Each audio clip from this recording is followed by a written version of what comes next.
I'm Brooks. I'm Joe. Today we're going to review Rogue One, a Star Wars story.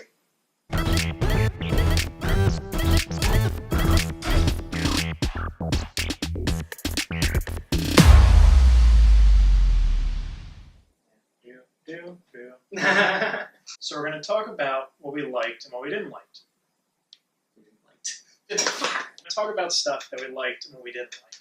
We tried to go through the whole movie the first time we tried this, and we talked for like 2 hours, and that would be fucking terrible. We didn't even want to watch it. Yeah, So first up with what we did like was the callbacks to some of the original trilogy stuff. I didn't think it was like too in your face. Yeah, no, it was, except right off the bat, the first in-your-face one is the blue milk. So, like, we're on a ship, and then Krennic gets off with the Death Troopers, and Jyn runs back to the little house thing they got, and right on the counter. Boom! Yeah. Remember, nice jug of blue milk. Remember blue milk? I like how we said we like the callbacks, and we immediately bitch about them. Typically, you get milk from an animal. Yes. I mean, much like a cow or a goat. Yeah, for example, a cow. So, now we know there's blue milk on Tatooine. Mm-hmm. What's this planet called? Does it have a name? I'm sure they'll tell us in the comments if people watch this. Does all the planets have these animals? Yeah. Or is there like an intergalactic monopoly of milk consumption that you have to like order your milk from? Is it like a Jar Jar Binks type thing? Whatever the hell he is just like underwater on the boo. Oh, you don't see Gungans anywhere else, so like... That's what it is, Gungans. Yeah, whatever the blue milk animal is. Like, is it all over, or is it just on one planet and it gets distributed? Good callbacks, because we just complained about one. I liked when they ran into the Cantina guys. Did they? Van? No. Oh, yeah. I didn't know that's what that was. Oh, fuck! Because I was like... Yeah, because I was like, why are they so focused on these two? Because, like, they panned back or whatever. Yeah. But that's how not in your face it was, because he didn't even I didn't even notice. And here we are doing reviews about a Star Wars movie, and I've never even seen it. What? Cool stuff. There was a lot of cool stuff in the movie, which I saw a lot of people bitch. It's just a bunch of cool stuff, but, like, without any substance. And, like, I disagree. Why would the Star Wars stuff not be in the Star Wars? People are complaining in some reviews that, like, oh, look, remember AT-ATs? Here's a different one. Like, see, this is the thing that I like that they're doing. They're at the prison camp, and the stormtroopers like corrections officers, and they're not pristine white. They're, like, dirty. Like, they're the working stormtrooper. They're not, like, the showy stormtrooper. Yeah, it kind of just looks like he's at the end of, like, a long shitty day. Yeah, so, like, there's that. There's, like, the Death Trooper. There's the Shore Trooper. There's that Tanker Trooper. Much like how the original Battlefront 2 kind of had all these different classes. They're showing you that, the Imperial Army wasn't just stormtroopers and, like, Royal Guards and TIE pilots. Like, at Hoth, how they had the snow troopers and the different like, the different looking, like, TIE pilots and the AT-ATs. I don't know, when Empire came out, where people were like, oh, that's just a stormtrooper with, like, a little dress on back. Yeah, which, like, I feel like is the point. Yeah. Because he's fighting in, like, a different type of terrain. And, like, besides, like, the cool stuff, I liked the characters. I thought they were good. Yeah, the characters were great. I mean, I've seen some complain about Jyn. I thought what was a good scene for Jyn Erso was, like, so far, from what you've seen of her as an adult, she's just, like, getting dragged through something she doesn't want to do. Yeah. But then, in the scene where they're fighting in a little city, and there's a little kid caught in the middle. Oh, yeah. She runs out and grabs it. I feel like that teaches you about this character. Like, up until now, she didn't really give a shit. Risk her life. Shit. She's gonna risk her life for this little kid. Child. Yeah. But also, it's not like in Force Awakens where we're trying to establish characters that are supposed to span a few movies. Yeah. You're not supposed to be super invested in the characters. Well, it's just a story. Yeah, exactly. You're not as super invested in these characters because they're just explaining a Star Wars story. Yeah. It's not like we're trying to establish these episodes, or these characters are going to be with us for the next however many movies. Should they be working harder on developing them? Maybe. But, like, at the same time, it's like, if their thing is like, it isn't an episode. They're just telling a story. I did like Vader. Vader was awesome. The only thing I didn't like was his lenses. I wasn't sure if it was a glare from, like, the lava and, like, Mount Doom and Middle Earth, or if they were red. I guess they were. Why didn't they just go with black? Talking about nitpicking. Yeah, maybe change them. Yeah, like if you buy a pair of, like, Oakleys or whatever. He's got different helmets. We don't know. Oh, yeah. Much like the Stormtroopers, they have maybe his different Vader helmets. I mean, it's all bullshit. Like that he lives in, like, Isengard. Yeah. like maybe... in one of, like, the two towers. I liked how he was, when Krennic finally went to talk to him, he was kind of, like, Fuck you. You kind of saw Vader as like the vice president. You know what I mean? That's like anything that our current president seemed to be. Vader's like a Mike Pence character. You know? Instant. What the hell was that? It sounded like it broke. Yeah, like it imploded. Yeah. But it's like cool to see Vader as like an actual like, because like in the movies they show him he's like, oh, he's this badass and he's like he's all high and mighty and up there. Like you see him in the movie and he's kind of like literally the point between the Emperor and everybody else. You get to see finally why he's so badass in that last scene at the end. It was just like it's just black. You hear him and then you just see the lightsaber. Guys banging on the window and Vader's just destroying everyone behind Yeah. him. But yeah, so like much like them like trying to humanize the stormtroopers and everything, like kind of just humanizing him too, where it's like literally he cannot go back to the Emperor unless he knows that the Death Star works. You've got one shot. You know what I mean? When he's like choking Krennic. CGI was good in this movie. It wasn't like CGI like in the prequels and the remasters of the originals, where like it's like a big octopus. To me, it looks like they used models like the old movie. Yeah. I think like the big starships were models. Tarkin's in this movie. Which like you didn't think he was. You thought you would just see the back of him and hear him. When I first saw it, I had no idea.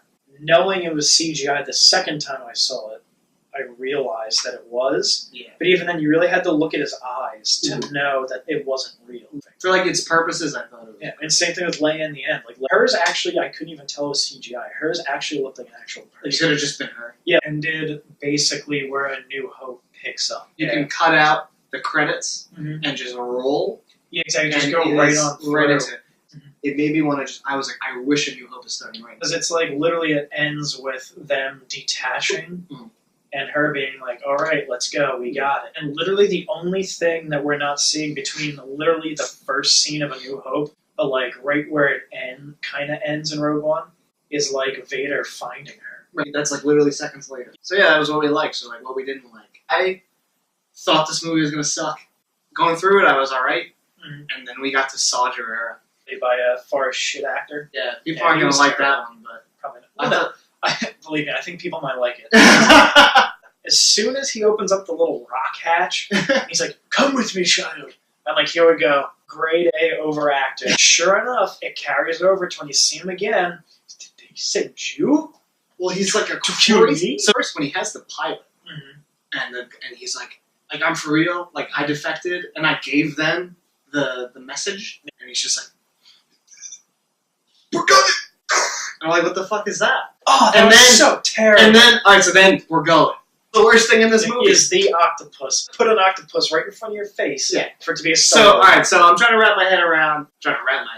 Like Borgullet wraps around you. Ah. So Borgullet touches a person's head and gets their thoughts. How do we then relay this information back? My theory is Borgullet then has to touch Forrest Whitaker's face and give him the information, and that's why he's crazy. Maybe like it just roams around the cave, and like when he's sleeping, Borgullet just comes up just and does touches it, you. just touches his face. Every day he wakes up, he's more fucking crazy than the day Yeah. before. True.